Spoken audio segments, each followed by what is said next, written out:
ಕನ್ನಡ ಪರ ಹೋರಾಟಕ್ಕೆ ಇಳಿದು ಸತತ 18 ವರ್ಷ ಆಯಿತು. ರಾಜಿ ಇಲ್ಲದ ಹೋರಾಟಗಳನ್ನೇ ಮಾಡ್ಕೊತ ಬಂದಿದ್ದೀವಿ. ಬಿ ಜಗನ್ನಾಥ್ ಅಂತೇಳಿ ಇವತ್ತು ಮಹಾನಗರ ಪಾಲಿಕೆ ಸದಸ್ಯರಿದ್ದಾರೆ.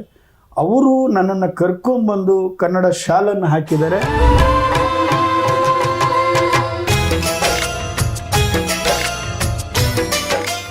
ಕನ್ನಡ ಪರ ಹೋರಾಟಗಾರರು ಇವತ್ತು ಧಿಕ್ಕಾರ, ನಾಳೆ ಮಣಿಗೋಲಿ ಮಳಕಾರ. ಆ ತಾಯಿಯ ಮಕ್ಕಳಾಗಿ ಈ ಭಾಷೆಯನ್ನು ನಾವು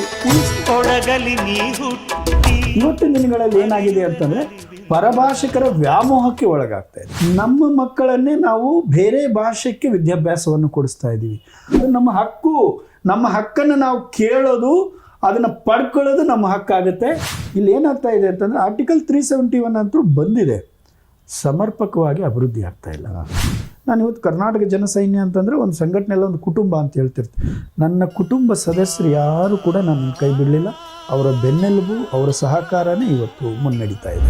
ಈ ಭಾಗದ ಈ ಕರ್ನಾಟಕದ ಒಂದು ಆಸ್ತಿಯನ್ನು ನಾನು ಉಳಿಸ್ಕೊಳ್ಳುವಂಥ ಒಂದು ದೊಡ್ಡ ಹೋರಾಟ ಅದು ನನಗೆ ತುಂಬ ಖುಷಿ ಕೊಡ್ತಾ ಇದೆ. ಇದೇನಾದರೂ ಈ ಮಾಧ್ಯಮದಿಂದ ಜಿಂದಾಲ್ ಅವರಿಗೆ ಹೋದರೆ ಅವ್ರಿಗೊಂದು ಈ ಮುಖಾಂತರನೇ ಒಂದು ಎಚ್ಚರಿಕೆ, ತಾವು ಪರಭಾಷಿಕರಿಗೆ ಜಾಸ್ತಿ ಉದ್ಯೋಗಗಳನ್ನು ಕೊಡ್ತಾ ಇದ್ದೀರಿ, ಕನ್ನಡಿಗರನ್ನು ಇರೋವ್ರನ್ನ ತೆಗಿತಾ ಇದ್ದೀರಿ. ಮತ್ತೆ ಕರ್ನಾಟಕ ಜನಸೈನ್ಯ ನಿಮ್ಮ ಗೇಟ್ ಮುಂದೆ ಹೋರಾಟ ಮಾಡೋಕ್ಕೆ ತಯಾರಾಗಿದೆ. ನಮ್ಮ ಮೇಲೆ ದಬ್ಬಾಳಿಕೆ ಮಾಡಲಿಕ್ಕಲ್ಲ.